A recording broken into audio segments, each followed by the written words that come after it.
How's everybody? How you doing? Everyone good? Yeah. Awesome. So guys, listen, it's my first speech. I got really sick about 3 weeks ago. So I had this, everyone know what Bell's palsy is? It's this really weird disease where half of your face goes numb and it drops. Anyone know someone had that? It's the worst for me now. Like, I have a good smile, right? I couldn't smile. I was slurring my words. I was back on Quaaludes again, slurring all my words. And I'm sober for 27 years, okay? So it was pretty frustrating, right?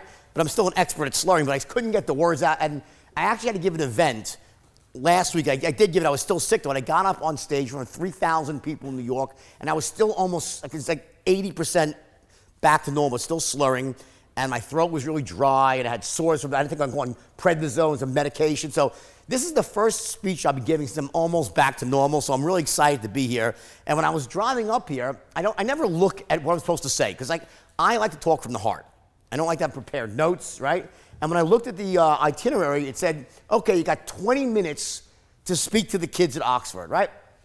And you guys really are kids to me. I wish I was back in college with you. I would come back here in 2 seconds, by the way. I really would. I had a blast in college, right? You can imagine. Anyway, but I said, 20 minutes, wow. I said, now, for those of you in this little gathering we had before, you can imagine that, I could take one question that any other human being could answer in a minute, and it could take me 20 minutes to answer, right? I drag things out. I could tell stories. So I said, what can I say in 20 minutes that could really give them value? And because I want to kind of impart some wisdom on you guys, right? Because on some level, my life represents the best and the worst of what humanity can really offer. What someone could do when they, on one hand, right?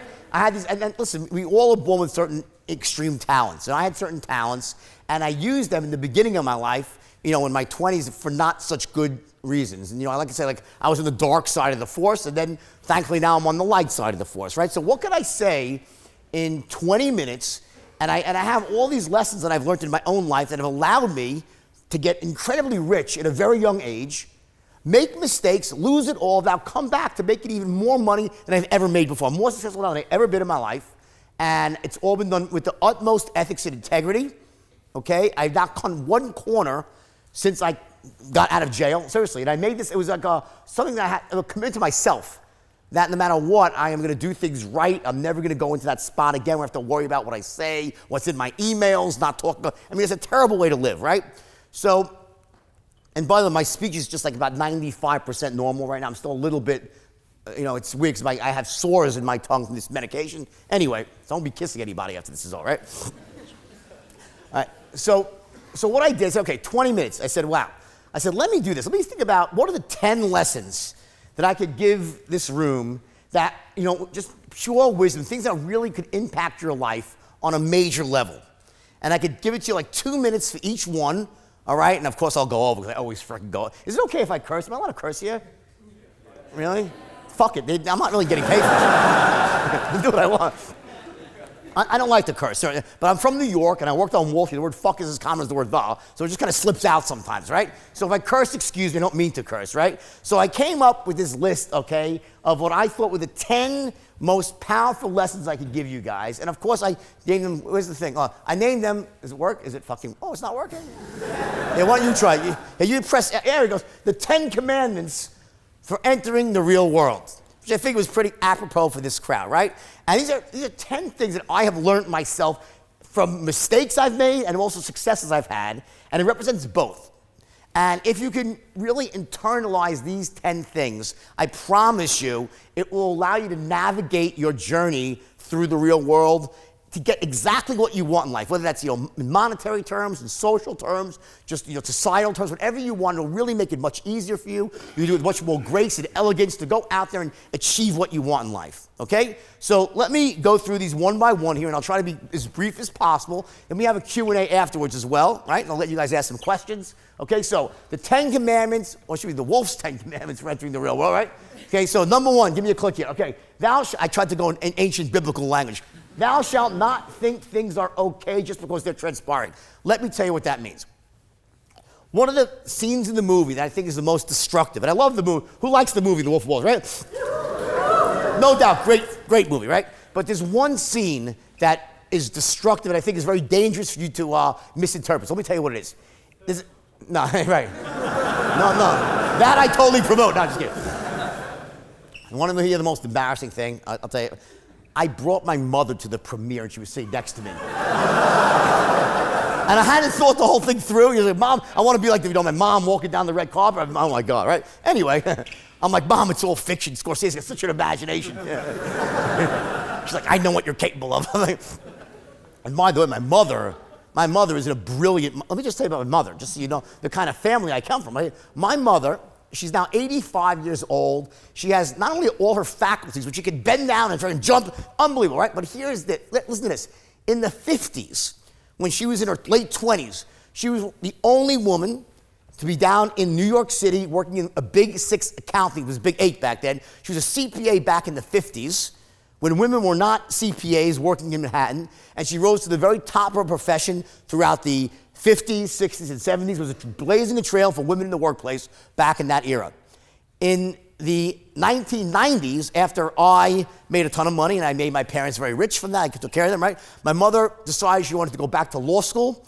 She went back to law school and she was 71 years old. She graduated when she was 75, and she was the oldest woman in New York State to pass the bar exam. And then she won Pro Bono Lawyer of the Year for doing Women for Battered Women charity in Long Island. My mother's an incredible lady of the highest ethical ideals. So you wonder, how the fuck did I go, right? My dad too. But I think that's why these lessons are so important, because the first one has to do with ethics and integrity. And here's what it is. When, in the movie, there's a scene where I go to my first day of work in that penny stock firm, and I look around and I see this sort of slipshod, weird people on the phone, like lying, screaming, and I look at the manager and I say, is this stuff legal? And he says to me, well, kinda. Let me tell you something. If he would have said that to me, I would have run out the door. I would have never worked at some place that was breaking the law. But what do you think he really said to me? He said, of course it's legal. We are members of the SEC. We're registered. How can we be in existence? So you know what? Let me just tell you something. There are companies all throughout London, okay, not a lot, but there's some that are breaking the law, scamming, doing things. There's boiler rooms, there's stuff out there that's happening, and you need to understand, just because you walk, when you leave here and go into the real world, just because you walk into a room or a business and they're doing things a certain way, just because they're doing it doesn't mean it's right. Doesn't mean it's legal, doesn't mean it's ethical. You get it? It could be happening, transpiring, and it's not right.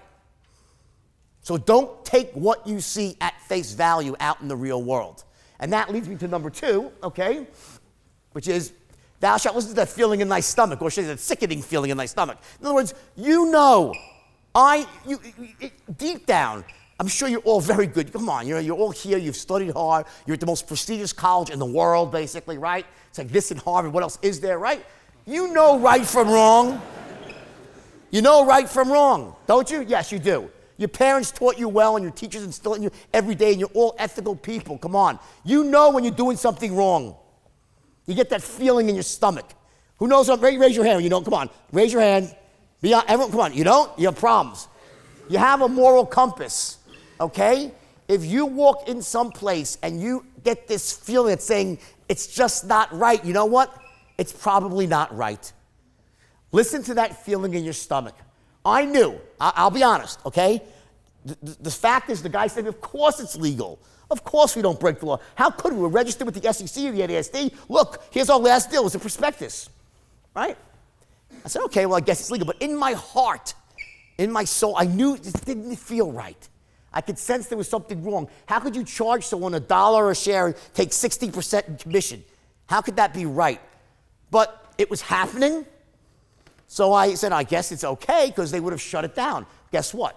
The wheels of justice grind slowly. When you go out into the workplace, be careful.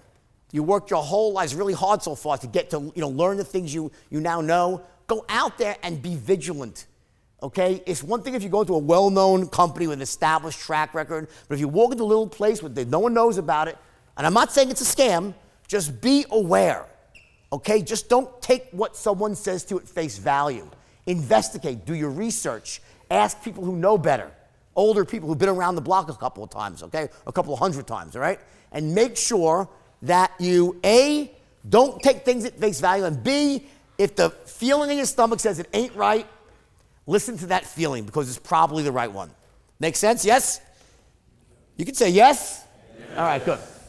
Number 3, thou shalt commit thyself to mastering the art of failing elegantly. This is an entrepreneurial tactic which most young people don't know because they haven't failed yet, really failed.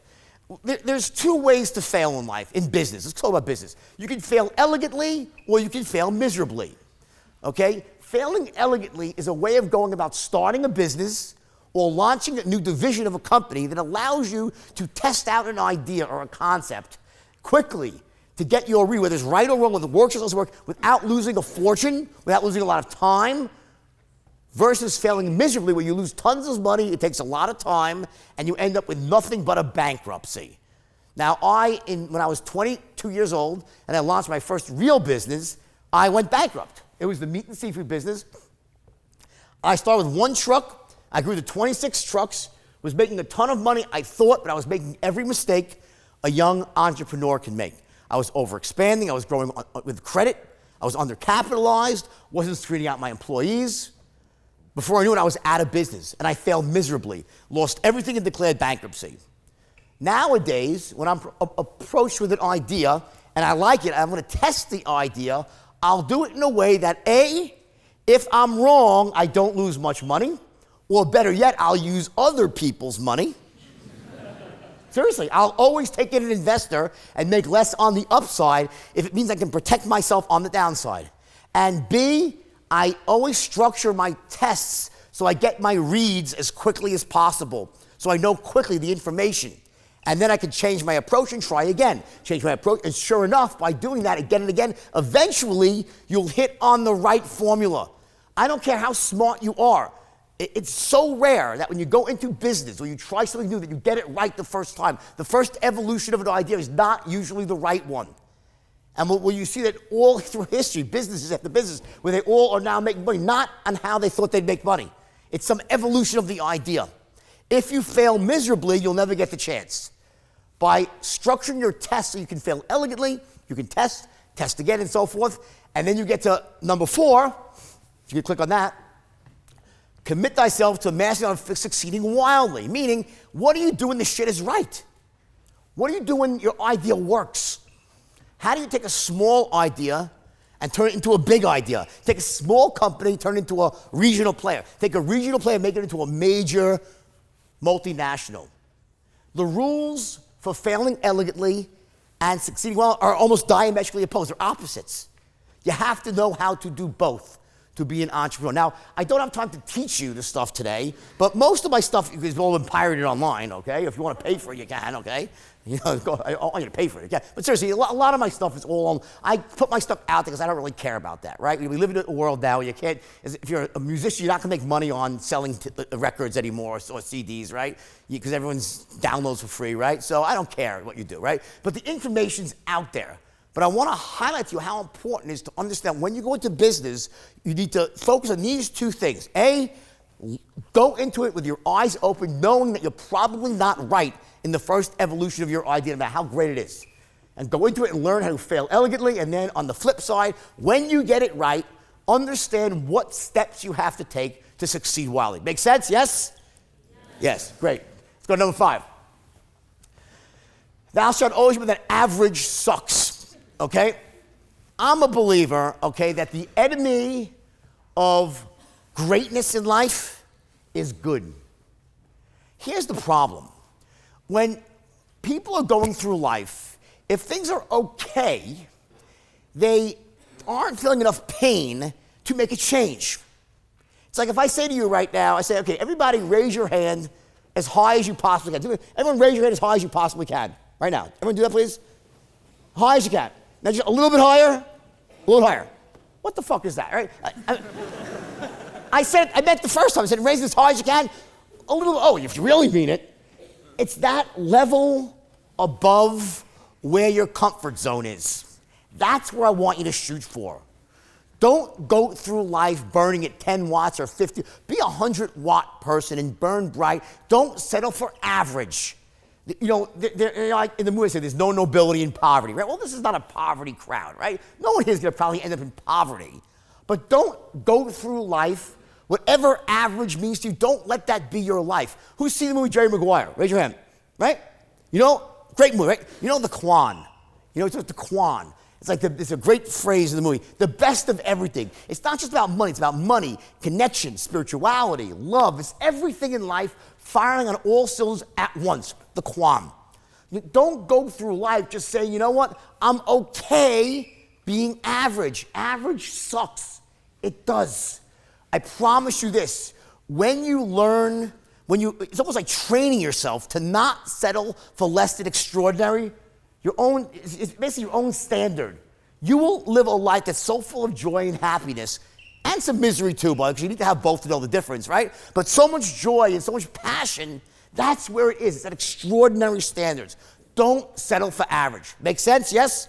Please don't, okay? Because you'll look back one day when you're old and gray, almost like I am, right?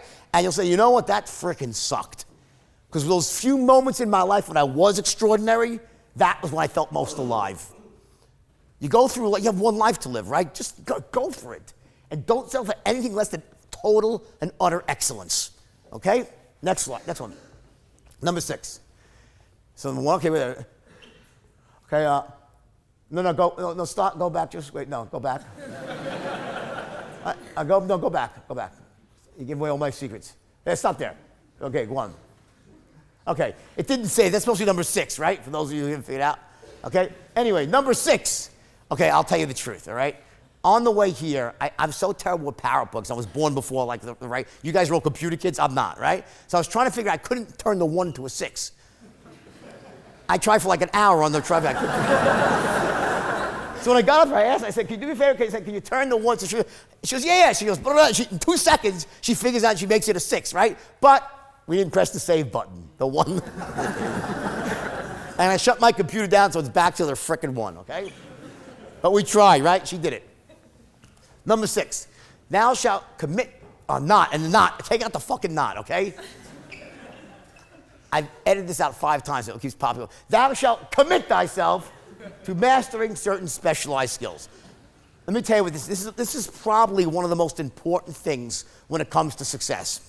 In every endeavor you go for, whatever job, whatever business you start, there's going to be certain specialized skills that are required. And you need to become extraordinary at them. Let me tell you a story. How did this whole thing happen in my life, right? How did I write this book, okay? How did I go out and take this book and turn it into this whole business that formed a movie and a global brand, right? Well, let me tell you something. I was in jail, okay? And when I show up for jail, who's my bunkmate? Believe it or not, Tommy Chong from Cheech and Chong. You know Cheech and Chong? He's my bunkmate. Right now, I wasn't in the worst jail in the world. I admit it. I wasn't getting butt fucked each night. My butt was not there. It was a federal prison camp, okay? It was okay. But still, jail's jail and it sucks, right? Tommy's my bunkmate because we were both celebrities. They put us together in one cube. It was a little cube. And he's writing a book, right? So Tommy says to me, oh my God, we tell each other stories at night, and I have him rolling on the floor laughing, man. So by night 3, he goes, you know, I thought you were making this shit up, but my wife Googled you, and it's all true. You live this crazy life. He goes, you gotta write a book. You gotta write about this stuff. So I said, well, I don't know how to write. He says, well, just write the way you speak, the way you tell a story. So, well, guess what? I tried that, doesn't work. Writing and speaking are very different skill sets. They just are completely different. And for the first month or so, I'm writing a couple of pages. I show them to Tommy. He reads it and goes, wow, that really sucks. I'm like, thanks, Tommy. Tell me what you really think, right? And I was depressed because I couldn't get anything out in paper that was meaningful or funny, right? And I almost was going to stop, and I hate quitting anything. And I went to the prison library one day. There's prisons in the library, right? And I stumbled upon a book called Bonfire of the Vanities by Tom Wolfe. And I start reading this book, and I'm like, oh my God, this is how I want to write. So I plow through the book, finish it, and I start back at page 1. I take out a yellow highlighter, and I use this book like a textbook.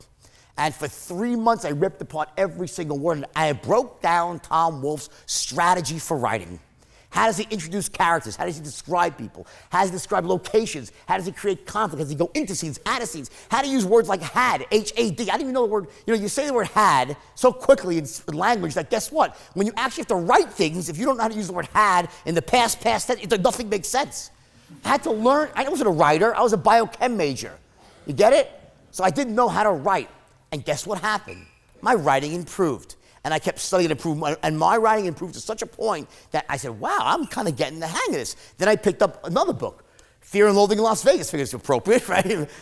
Hunter S. Thompson, great writer about drugs and insanity, figures great. Read through that book, and that was sort of ended my sort of education. I used these as models, and I taught myself a specialized skill. What I'm really saying, sometimes it doesn't matter how much you want something or how hard you're willing to work to get something. If you don't possess the actual skill set that's required to do it, it's delusion. And most people don't get that. They'll try to go into a business that's sales-based but not master the art of sales and persuasion. They'll try to go into another type of business, not master, whatever it might be. They don't master their craft. The first thing you got to do when you know what you really want to do for a living. Now you're in school right now, so you think you're kind of sort of narrowing the base, maybe. But most people, they get out, they don't even do it. They went in college. They don't you study. It doesn't translate many times, right? So maybe it will, maybe it won't. But the first thing you got to do is say, okay, I want to do this. What specialized skills do I need to learn? And fucking take the time to learn them. Master your craft. Don't settle for just being average at what you do. You got to become amazing at it. Become a force of nature. You're here, so you're freaking smart, right? You guys are smart, okay? So seriously, there's nothing you can't learn. There's nothing skill you can internalize through hard work and effort. But it's hard work and it takes effort. Don't miss this step. It's the critical step that most people miss when they go into business. They don't say, okay, what are the people, groups, and organizations I need to align myself with? What are the specialized skills I need to know? And then learn them. Learn them. Now, you can't become an expert because that takes forever. But get proficient enough, like I did by writing, so then I learned on the job. And by the time I was done, and my book got reviewed in the New York Times, they said, he sounds like Hunter S. Thompson and Tom Wolfe, his mentors. They said that. I was, wow. And just to show you how powerful that technique is. Okay? So don't miss that step. Let's go to number 7 here. Thou shalt not become emotionally invested in thy goals. This is a big one for me. We live in a goal-oriented society. People set goals, and they sometimes hit them, but very often they don't, and it gets to the point where goals almost lose their power. I'm a goal person. I always set goals, but here's the deal. The way I look at my goals are not so much I need to hit my goals. My goals serve as signposts along the way to a much higher level, which is my vision for the future. How I really see my vision for the future, okay? Where is my life going to be in 5 years, my whole life in 5 years? How does it look? Okay, how does it look in 5 years from now? And it's a fully integrated vision. A goal has a specific date, at a time, an amount. It's finite. It's logic-based. A vision is emotion-based. Goals are logic-based. I want you to set your goals the way I said, raise your hand and high, stretch. The problem with most people in life is not they set their goals too high and miss them. Let me repeat that. The problem with most people, they don't set their goals too high and miss them. That's not the problem. The problem with 99% of the world is they set their goals too low and they hit them. Average sucks. The enemy of great is good. Don't set your goals low. Set your goals high. Now, don't set them in the stratosphere because then your brain says bullshit. It loses its power. Which is why I said stretch just above your comfort zone. So when you're setting goals like that, very often you're not going to meet your goals. You'll miss them slightly. And that shows you, what am I doing right? What am I doing wrong? They're actual signposts. Are you heading in the right direction or the wrong direction? Now, just imagine what happens if you become emotionally invested. If you say, oh, if I don't hit this, I'm going to be miserable because I have this goal, and I'm going to fucking focus on this goal, and when I hit it, then I'll feel good. That's the worst way to go through life. Because you know what will happen? If you hit the goal, you say, great, I feel great. What's next? You're fucking back in the doghouse again. You feel good for one day, and then you're back setting your next goal. Goals have no power like that. Don't become emotionally invested. Invest yourself in your vision. long-term where you want to go. A goal shows you whether you're heading in the right direction or wrong direction, but don't be one of these people that says, I'll be happy when I achieve my goal, because that's a miserable way to live. You'll be happy for a couple of days in your life. And you'll always be like, what's next? What's next? Because there's always another goal on top of the one you achieve. Make sense? Yes? Okay. Number 8 here. Thou shalt cut off all thy, it should be thy exit ramps, okay? What do I mean by that? One thing I found in life is that people who are dabblers, people who go and they try 5 things at once, or they'll let me work my job and then try something on the side. They want to do their passion on their side. They want to make it so like they want to play it safe. I don't want to put all my eggs in one basket, because if I do that, I'm going to fail. You know what? Fuck it. Especially for this room. You guys are young. You guys can afford to be, you don't have to families to support. I'm assuming most of you, right? Hopefully, okay? You know, kids to support, except for a couple of you, maybe, right? But the point is this, okay? As you get older, your options get smaller, and your responsibilities get larger. At this point in your life, for almost all of you, I bet you have very few people to rely on. That rely on you, but yourself. I want you to go into an idea and don't give yourself a way out. Make success a must. Make the consequences of failure in your life so dire and unthinkable you won't allow it to happen. An example, when Pizarro, the explorer, for those of you remember your ancient history back in the 1600s, right? 1500s. Pizarro, he went to the New World, and the first thing he did was what? He burned his ships. Why? He gave his sailors no choice but to hack out a new existence in the New World. If he would have had his ships, they said, you know what, it's too tough. Let's just run back to old England or France, wherever he came from, or Spain, right? Wherever, Italy, right? I don't remember my history that well, okay? He came from somewhere, right? The point is, he burned his ships. He cut off all the exit ramps. They had to succeed in the New World. What does a very smart general do? When a general wants to take over a city, does he surround the entire city and lay siege?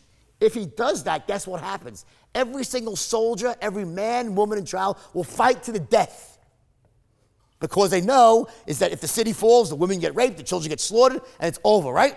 That's the old way of war, right? So what does a smart general do? What he does is he surrounds the entire city but leaves one exit ramp open and lets them all run out. He takes the city without a shot fired. Human nature, if we have a way out, we'll take it. When you go into business, when you find your passion in life, when you go at something, you want to succeed, don't give yourself away. Don't be looking at the help wanted section at night. Don't have another source of income. Make yourself succeed. Give yourself no option but to succeed. And then you'll have the power to harness what's inside, the power inside of you, this force inside of you. And when you really learn to do that, you'll be unstoppable. Make sense? Yes? Okay. Next. Thou shalt stop buying into thy own bullshit story. I'm too young. I'm too old. I'm a woman. I'm a man. There's always a frickin' reason why you can't get what you want in life. Here's the bottom line. You probably heard me say this quote before. What stops most people from achieving success is the bullshit story they tell themselves why they can't achieve it. We all have this narrative that we have in our head. It's the reasons why we can't get what we want in life. And what happens is that very often it's that frickin' narrative that stops you from getting what you want. Here's a very simple form of success. See things as they are. See the world as it is, but not worse than it is. See things in your life as they are, but not worse than they are, which is what a lot of people do. They actually make things worse than they are. And they tell themselves a story about why they can't get what they want in life, and it's that bullshit story that stops them from getting what they want. See things as they are, but not worse than they are. Meaning, get honest with yourself. What you know, what you don't know, what you need to know, but don't make it worse. Don't create a narrative about why you can't get. I come from the wrong family, and I'm startup capital. Let me just tell you, if you drop me in the Sahara Desert, I promise you I'll figure out how to make money selling sand to someone, okay? There's no way. My father, a friend of my best friend growing up, his dad, I was a kid that always had the lemonade stand. I was making money since I was 5 years old, right? By the time I was 16, I was making $30,000 a summer selling ices on the local beach, right? My friend's dad had a saying about me. He said, if you flush Jordan down the toilet bowl, he'd come up holding a plumber's license. What he means is I would never tell myself a story. I came from a poor family. It didn't matter to me. within every single person in this room, you have the ability and the connections to go out and achieve anything you want in life. Is it going to be hard? Yeah. Are you going to have to work your ass off? You better, because everyone else is. Everyone out there in the real world is working their asses off. It's not fair in the real world. You're going to have everything go against you sometimes. It's going to seem like the world's against you. You know what? Often it is. It doesn't. Nothing matters. If you're willing to follow these rules and put one foot in front of the other, set your vision for the future, put your goals beneath that, and just harness the power that's in you, you'll get what you want in life. Not today, not tomorrow maybe, but eventually, sooner than you think, you'll get what you want. But what happens is this. The first step is you have to get honest with yourself. What do I know? What don't I know? Meaning, like, see things as they are, see my life as it is, but not worse. If you tell yourself a story, oh, I'm too young right now, I don't have enough stuff, you know what happens? It's almost like a circuit breaker to getting honest with yourself. I'll give you one metaphor and then we'll move on. A car navigation system, right? They're brilliant these days. This car, you can punch in anything, it'll get you where you want to go. But what does a navigation system need? It needs, number one, an accurate starting point. You have to know where you are right now. If you don't enter a destination of where you are, well, your car has a chip, right? It's with the satellites, right? So, it knows exactly where you are. Without that, can you use it? No. It's worthless. You need to know exactly where you are. So you need to know where you are, what you know, right? That's your starting point. And then you have to enter a destination. That's your vision for the future, where you want to end up. The navigation system knows how to make the turns. That's what the rules of business and entrepreneurship are all about. Is how you go out and make something. How do you take any idea, turn it into a reality? That's what I do for a living. And that's what you're going to learn how to do when you get into the real world. How do you take a vision, how do you essentially manifest into reality what's in your head? And it's not some woo-woo bullshit secret thing. It's reality. It's business 101. How do you go out and start a business, build a business, run a business? Okay? How do you go into work for someone else's company, rise up as a valued asset? But you got to get honest. Without that, you have no starting point. And without a starting point, there's no way to go to a vision. Make sense? Yes? And last but not least, thou shalt commit yourself to identifying their why. Now, this is probably, of all things, it's the secret to success. In the sense that it's that one magical element that will give you the internal fortitude, the stick-to-itiveness to get where you want to go no matter what barriers and obstacles stand in your way. There's nothing you can't overcome. I'll give you the perfect analogy here, and we'll end with this, and I'll start answering questions, okay? That whole story about when I was in jail and how I was able to teach myself to write. Now listen, yes, I said it wasn't the worst jail in the world, but it was jail, guys. And jail sucks. Just so you understand what I went through, I lost everything in my life.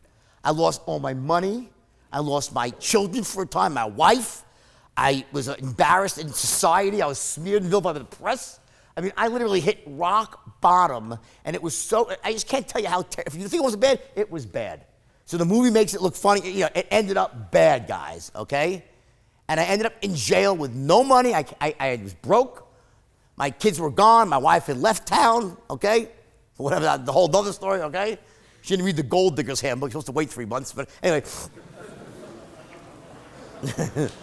Separate story, right?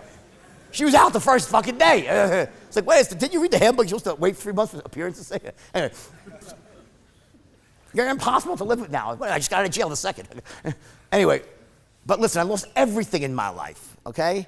And I end up in jail, and the worst time in jail is at nighttime. When you're in your bunk and you're alone with your thoughts. And I always get asked this question by journalists. How are you able to write this book? How are you able to teach yourself a skill like this, to write the way you do in jail? What gave you the ability to push through all that negativity? And let me tell you, it's negative there. And most people there are not coming back. I'm the exception. If any one of you think that movie's glamorous, it's glamorous, but if you think it's a path to success, you're wrong. For every guy like me who comes back, there's a million who don't. Don't do it. Take the good stuff I did, but don't make those mistakes I made with sacrificing your ethics and integrity. So I started with 1 and 2. Don't sacrifice your ethics and integrity. Don't cut corners, okay? Don't fall into that desire for instant gratification to get everything yesterday. Good things take time. I'm not preaching to you guys because you know I'm just like you, okay? I'm a wild person inside, but I've learned that how disastrous it is for yourself, for your own self and your family, when you don't follow the rules of society, when you don't have ethics and integrity, which in my mind means doing the right thing when no one's looking. So I ended up in jail, losing everything. And the worst part of it all was my kids. I had 2 kids. They were 7 and 5. And I loved my kids more than anything you could possibly imagine. And to embarrass them like that was in the newspaper. They had to move to a different part of the country. It was the worst thing that could happen to a man, is to, at least for someone that valued their children so much. And when I was alone in bed at night, and those worst ones, how did I stay positive? You know what I did? I closed my eyes and I visualized the faces of my 2 children. That was my why. Why did I have to come back? Why could I not say die? Why could I not? I love my kids so much. There was nothing I wouldn't do to make it right for them. You will only go so far for yourself. But what you'll do for someone you love unconditionally or a cause you believe in, I'll run through a wall of fire for my kids and never look back. So my why did I have to come back from failure? It was because of my children. And once you understand your why, your why do you want to succeed? So you have a vision, right? But why? Is it money? Money won't do it. Money will take you so far. I want to be rich. What does that mean? Nothing much. Nice car. It's why at the deepest level. Is it your parents? Is it a religious cause? Is it something? And it's different for everybody. My why is not your why. But you need to really get honest and say, what is it at the deepest level? Why do you want to succeed in life? What causes am I tied to? What other people besides myself? When you do that, like I did that, you can go through anything in life and get what you want. That's what a powerful why will do for you. So when you go out there into the world, just know at the deepest level why success matters to you. I never thought much about it when I was very young. I thought, I want to be rich. I want nice cars. I want a lot of money. I want to marry a beautiful woman. That's what I want. Every guy wants, right? I mean, it's very shallow. That's what I wanted. I wanted money. I wanted power. I wanted nice women. I wanted a great life. I never said why. And at the deepest level, when I understood it was about my children, you could harness that power and overcome anything. Those are 10, I would say, lessons, commandments, 10 things that if you really adhere to them, and I gave you a bonus, which is the next slide, and never give up, ever. One thing that you'll find in every book of success, and so it's not my idea, it's an old, everyone knows this, right? Most people give up too soon. Good things take time. You're going to have failures before your success. That's why failing elegantly is so important. Don't give up. Stick to your dream. Don't settle for anything less than excellence in your life. Extraordinary standards, guys. Extraordinary. You're here. By definition, by being at Oxford, you're on the path to extraordinary. You are. But let me tell you something. The real world is an entirely different animal. It's not fair. It's not kind. And everybody's working hard. People are under pressure. You got to be out there, and don't sacrifice your ethics and integrity for it, but go out there, work your asses off, set your standards high, have your vision, have a why, and I promise you, if you also do the work on the skills portion and really learn, become a master and expert at what you want to do, you will have a life of such joy and happiness, you won't fucking believe it. And that's my message to you. Thank you guys a lot. You guys are awesome.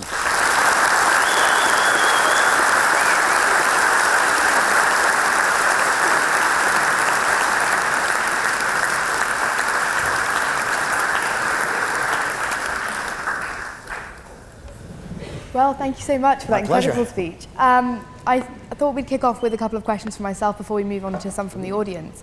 I think many people here today probably feel like they already know you from watching Wolf of Wall Street. Did you ever expect the book and the film to achieve the success that they did? No, I mean, well, you know, it's interesting. When I was writing the book, I knew something special was happening. I did, because I tried for months and months to write, and it was just, I couldn't get the words out, as I told you. But when I finally got to the point where I started writing, it seemed like it was really, to me, it seemed like I was doing something, I knew it was something extraordinary, you know? And then I started showing it to certain people, like first an agent, and every time I showed it to someone, it was like this over-the-top reaction. But I never thought that it would amount to like a Leo DiCaprio Scorsese film that would become a cult hit. Like, who would think that? I think that, you know, when you go through life, you have to sort of, you know, you can't be, what I see right now, for instance, I see people that are unrealistic. I get people call me. I want to do what you did. It just happens. I want to write a book and make a movie like Leo, like you did. That's like a 1 in a million shot. It's just not a realistic goal. That's not a goal or a vision I would set, because it's so far-fetched, and it just happens by lightning strikes, right? Right place, right time, right project, and, you know, whatever. And I lived that extraordinary life, which most people wouldn't want to live, I promise you. You know, you'd want to live it except for some aspects of it, okay? Like losing people money is not a good thing, okay? I wouldn't take back anything but that, because that was my life and I lived it, even though it wasn't all good, it's my life. But I never really thought it would become that, because who would think that, right? You know, it's a 1 in a million shot. So I have to say, while I knew something special was happening, I never thought it would be this, because who would ever think that?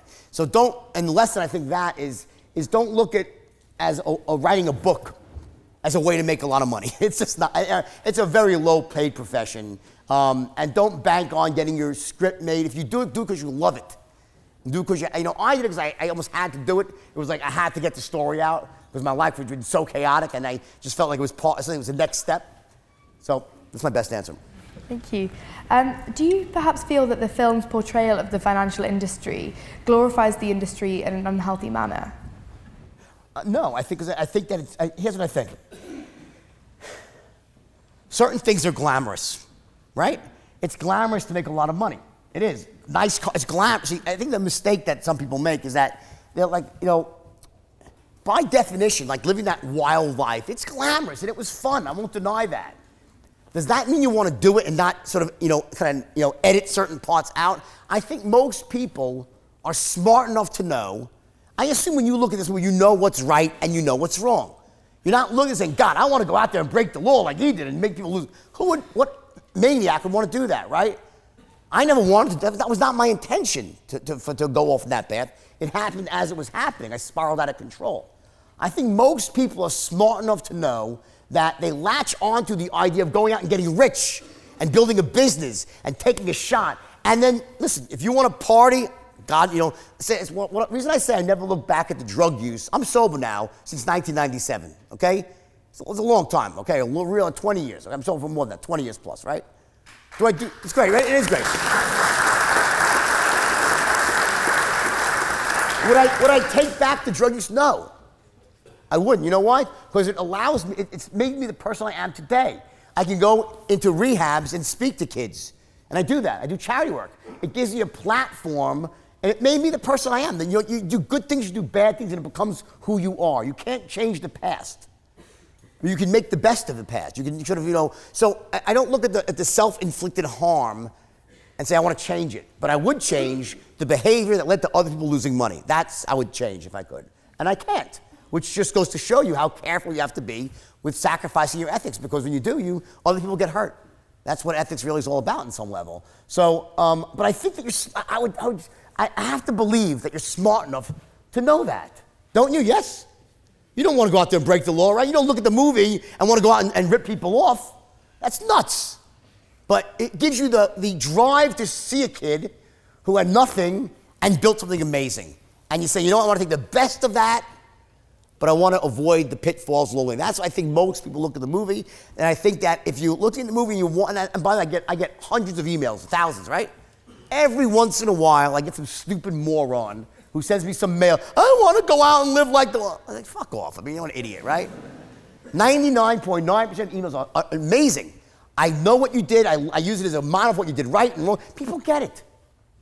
And I believe that people are smart enough to understand the difference between the two. Thank you. Sure. So I think now's probably the perfect time to open up some questions from the audience. If you've got a question, raise your hand and we'll try and get a microphone over to you. I see a question pop up just over there.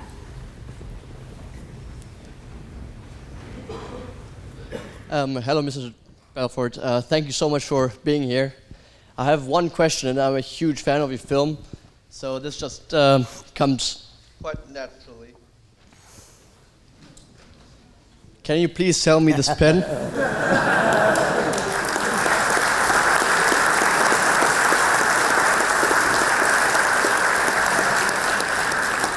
You know, no one's ever asked me that before. It's the first time. So let me tell you what that whole exercise really stands for, right? So the whole sell me this pen narrative is really, it's a test that you give to a salesman to see if they really understand what selling's all about. If you ask someone who's not a professional salesman, who doesn't have the right instincts, they'll start actually trying to sell you a pen. This pen is great. This pen writes upside down. It's the best value for its money. This pen will last forever. Here, buy this pen. Here's the thing. The only one rational thing you could do when someone says, sell me this pen, and that is to start asking them questions. So tell me, how long have you been in the market for a pen? What type of pens have you used in the past? Is it business or personal? Typically when you buy a pen, what type of money do you spend on one? Do you buy expensive pen? The key to selling is to find out, step one, what are your clients' needs, values? What pain are they looking to resolve? What do they need? And you're looking to fill that need at the most basic level, right? Well, when you just go out and try to sell something to someone, what you're saying is, I don't give a shit about you. I'm just gonna ram this down your throat, right? I wanna know what you need. I wanna know what you've done in the past. So you ask questions. If I ask someone, hey, so how long have you been in the market for a pen? They say, oh, I'm not looking for a pen. Great, have a nice day. I don't sell people things that people aren't looking for. I wouldn't try to sell you a pen if you're not looking to buy a pen. So and if someone said to me, I'd say, wow, this person really knows how to sell. Because the biggest mistake that rookie salesmen make is they try to sell to everybody versus weeding out people who are not interested and only selling to those who are. So I ask questions, but not any question. I ask pointed questions to identify what type of pens you've used in the past, how much money you have. Now the pen is like a euphemism for any product, right? By doing that, I can get a good sense of what you're about, and then when I'm done asking my questions, and I know what I need to know, I'll say, well, based on what you said to me, this pen is the perfect fit. You let me tell you why. And now I'm actually matching my pen to what you need, and I tailor my presentation to fill that need, and it's much more elegant. Make sense? Yes. Okay, Thank great. you. Next question. Should we go to the hand just over there? Just there, in the glasses. Yeah, with the hand up just there, yeah. Hi, I'm interested. What would you say is the most exciting thing about being a stockbroker? Making a lot of money. That's it. I mean, honestly, a stockbroker is a glorified salesman that makes an awful lot of money. And I always say to people say, what should I do for them? I say, well, if it's just about money, be a stockbroker or a real estate broker. I mean, there's all different types of sales jobs, right? Some industries pay obscenely more than others. The highest paid job in sales is being a stockbroker. Now, remember, a stockbroker means you're selling stock to clients. It's very different than an investment banker or a trader. So Wall Street, well, you have here as a city, right? There's lots of different functions there, right? Stockbroker is a retail stockbroker that's out there selling. So it's a sales job. So if sales is not for you, then you probably wouldn't want to be a stockbroker. That doesn't mean you can't be in finance and be an investment banker, a trader, a hedge fund, whatever it might be. So there's all different sorts of jobs. Now, I started off as a stockbroker, and I became an investment banker, taking companies public, and then I became a merchant banker, buying the companies and taking, like I did with Steve Madden Shoes, buying the company first and then taking it public. So there's all different types, but a stockbroker is a sales job, okay? You do it because you want to make a lot of money. If you're doing it to have fun, wrong career, okay? Thank you. You want to give them the microphone? Oh, the hand at the front. Hey, Jordan. Do you think it's problematic that society uses financial success as one of the key definitions for success? I think that I don't think it's problematic. I think it's a reality. I think that you can't discount financial success in a capitalist economy. It's almost like by nature of capitalism, right? We are almost tying some definition of success to being to success in accumulating capital, by having capital, right? I think that if you look at the alternative, as you see in other societies, there are some healthier alternatives like where it's not, there's always about some level of success. Some countries I've been to, for instance, I've traveled the world. I've been to Norway, right? where there's a huge, massive social welfare state there based on their oil finds they have in the North Sea, right? And they're a very happy group of people. The government is much more socialist, takes care of everybody, but it's a very small country, but the people are still striving for success. They still strive for success. Versus the US, which you could say is almost like soulless success on some level. But I think that's almost a misconception of the United States. And, remember, the US is made up of people just like you, And I know very few soulless people in my country. We all face the same things, different countries. We all want to have our families taken care of. We want to, eat, have shelter, and live a good life and have fun, right? As you get older, you get perspective on money, right? I realize there's only a certain amount of money that, you can have, that you can spend, and after that, what does it really matter for? When you're young, you just want to I want to get rich because, let me look at this thing. Money is a problem to be solved. Solve the money problem, and you can live and go on to all the other greater things like money will not make you happy. It won't. I'll give you that. Money will not make you happy. But a lack of money is a passport to misery. It is. I've seen more problems caused by a lack of money. I've seen more relationships fail because of money. Husbands and wives who live together split up because of money, the pressures of it. Money is a crucial, important, in fact, money is the single most important thing in the entire world when it comes to a couple of things: food, shelter, medical care. After that, well, it doesn't really matter, but those things matter. So you need to get enough to have that satisfied in the level that you deem important. In other words, how much money, let me back up. We all have standards. One of those standards is a financial standard. How much money do you need to have in your life to feel good? Your standard is not the same as mine, as yours, as hers. Everybody, even adults, we all have different financial standards. There's no right and wrong. But then you also have a vision for your future. How do you want your life to look? So just imagine if you have this champagne vision, I want to have yachts and movie stars, right? And beer standards. That's not congruent. That leads to unhappiness. Conversely, you might have a standard like Mother Teresa. What was her standard? Her financial currency was, I want to help in the world. The more people I help, the richer I am. She was the richest woman in the world by her standards. So we all have a different standard, but money is a reality. So I say solve the money problem and then move on to all the other higher things in life as well. But a lack of money is a disaster. Next question. I think we maybe got time for just one more, so pick carefully. Do you want to pick? Oh, sure. Yeah? Lady at the front. There you go. Female. Hi, Jordan. I'm interested in the meet and greet. You noted, this is slightly off kilter, not to do with maybe finance. You noted that you don't believe in climate change. I was wondering if you could just elaborate on why that is. Let me explain that. So let me explain my beliefs on climate change. I'm not saying that there's not climate change. I don't know. I mean, I think that the Earth is a very big place, and that a volcano could erupt one day and spew ash into the atmosphere, right, and make it cooler or warm. I think the sun tilts one way. There's all these different cycles that happen, and I think to say that it's just because of fossil fuels, I don't know. That being said, I am all for all the things that green people stand for, because I want to live in a beautiful planet. I want to be beautiful. I don't think the two are mutually exclusive. See, somehow these two arguments got linked together. You have to be green because you're scared of global warming. I don't believe in global warming, but I believe in being green. Because I want the earth to be why should you pollute? Do you shit where you eat? It's like logic.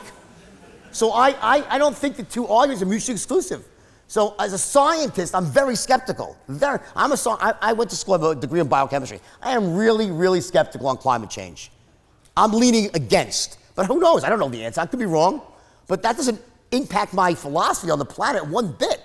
I think that we should have all the regulations within reason to make sure the planet stays healthy and is sustainable. Why the hell would you want it not to? So my views, I don't think climate change doesn't impact my views on conservation of the planet. Well, thank you for that. That's unfortunately all we've got time for today. But thank you so much, Jordan, for joining us today. And if you could all please join me in saying a huge thank you to Mr. Jordan Belfort. Thank you.